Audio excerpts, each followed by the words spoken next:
수요일마다 이렇게 여러분들을 뵙게 되는데 계속 산상수훈을 가지고 말씀을 나눕니다. 오늘은 마태복음 5장 6절입니다. 마태복음 5장 6절 같이 한번 읽도록 하겠습니다. 의에 줄이고 목마른 자는 복이 있나니 저희가 배부를 것임이요. 그래서 제목은 의에 줄이고 목마른 자라는 제목을 가지고 한번 주님의 말씀하신 산상수훈을 한번 생각해 보도록 하겠습니다.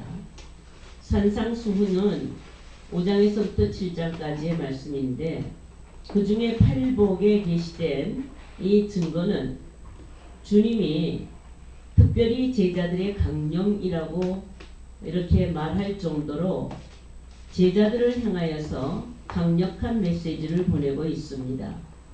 이 말의 의미는 제자들에게 교훈하고 가르치실 때에 천국의 윤리, 천국의 도를 가르치시고 왜 이렇게 가르치시느냐 하면 그 천국 하나님의 나라를 제자들에게 맡기려고 하시는 것입니다.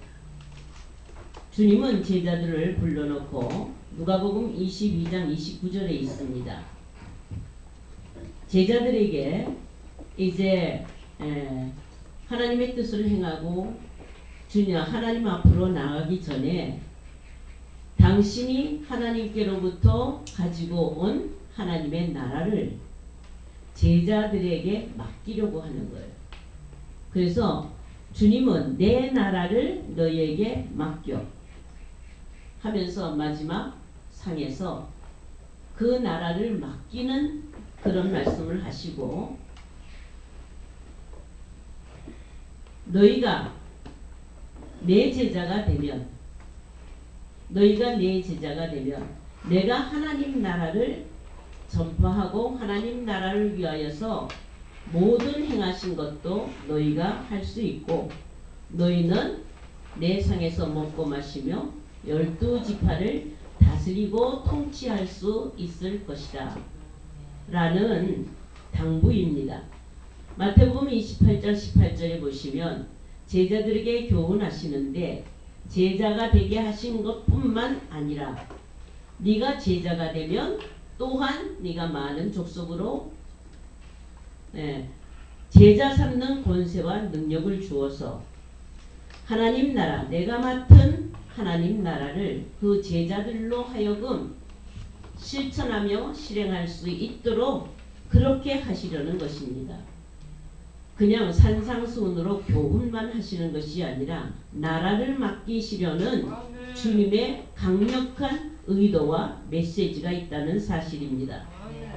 마태복음 13장 52절에 보시면 여러 비유로 말씀하시고 하나님 나라를 선포하신 주님은 천국의 비유의 말씀을 깨달았느냐 하시고 너희가 만일 천국의 제자된 서기관이 된다고 한다면 너희는 마치 새것과 옛것을 그 곳간에서 내어지는 집 주인과 같을 것이다.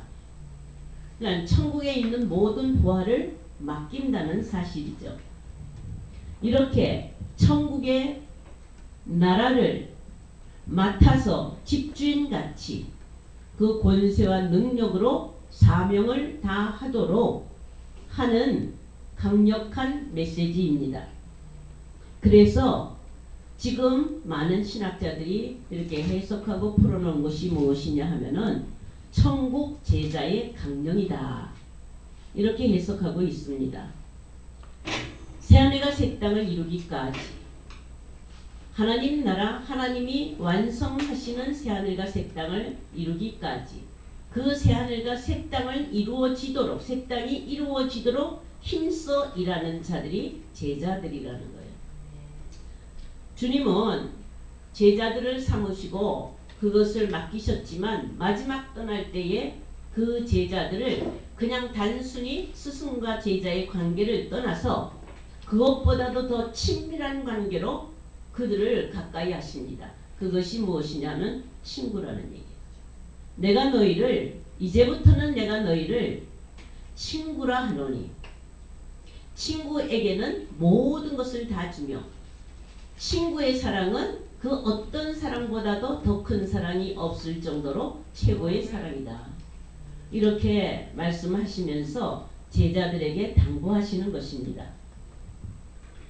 다시 말하면 제자들이 지녀야 하는 속성이 무엇이냐 하면 내가 한 것 같이 내가 아버지의 나라를 맡아서 이 땅 위에 천국의 복음을 선포한 것 같이 그리고 천국을 이루는데 그 길을 간 것 같이 너희도 제자라면 나처럼 아버지의 나라를 맡아서 이 땅 위에 천국의 복음을 전파하고 그리고 내가 간 길을 너희도 갈 수 있으리라. 내가 간 길을 그것을 쫓아서 나를 따라오는 것이 그것이 제자들의 본성이요 본질로 그렇게 형성되도록 주님은 부탁을 하시는 것입니다.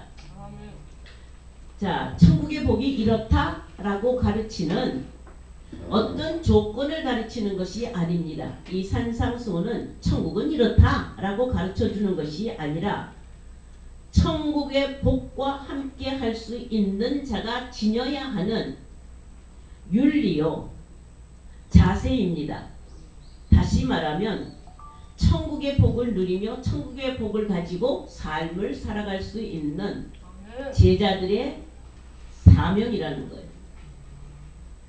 자, 심령이 가난한 자는 천국이 저희 것이며 하는 것은 심령이 가난하면 천국의 복을 받는다라는 그런 정도가 아니라 심령이 가난한 자가 천국을 갔기 때문에 그들은 천국의 복을 누리며 천국의 복을 전파하며 천국에 가는 그 길을 함께 가는 자들이다.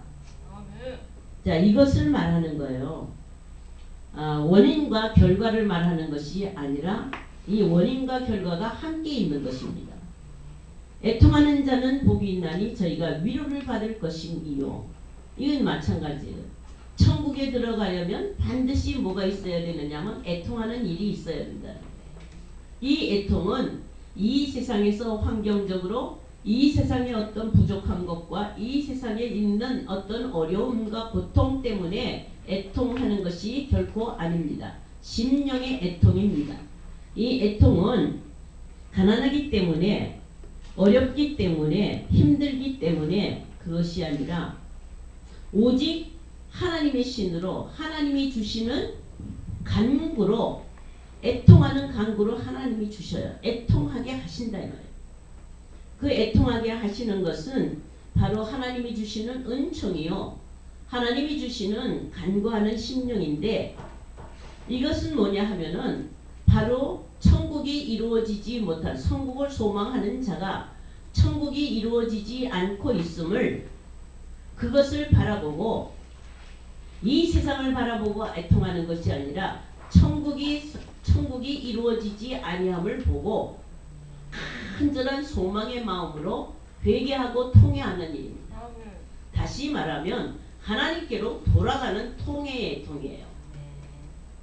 이것은 어렵고 힘들어서 애통하는 이런 것이 아니라 확실히 하나님께로 돌아가지 못하고 있는 이것을 완전히 하나님께로 돌이키는 이 회개의 심령이 바로 애통의 심령이라는 것이에요. 이것은 스가랴서 12장 10절에 기록하고 있습니다. 이것은 민족이 애통을 하고 나라가 애통을 하고 어떤 공동체가 애통하는 일도 나타나지만 이때가 되면 하나님이 은총을 주시고 간구하는 심령, 애통하는 심령을 주실 때에는 각자 개별적으로 애통하게 됩니다. 모든 자들이 다 애통을 해요. 이럴 때에 다윗과 같은 자는 강대국이 되고 그러니까 강하게 되는데 그게 바로 위로인데 이 위로가 성령의 위로인 줄로 믿습니다. 아멘. 이 위로로 말미암아 하나님 나라가 세워지는 거예요. 자, 그 다음에 온유한 자는 복이 있는데 땅을 기업으로 받을 것이다 라는 이 온유함도 세상의 유순한 마음 정도가 아니라 이 온유의 본은 오직 예수 그리스도의 마음입니다. 아멘. 예수 그리스도의 성향이라는 거예요.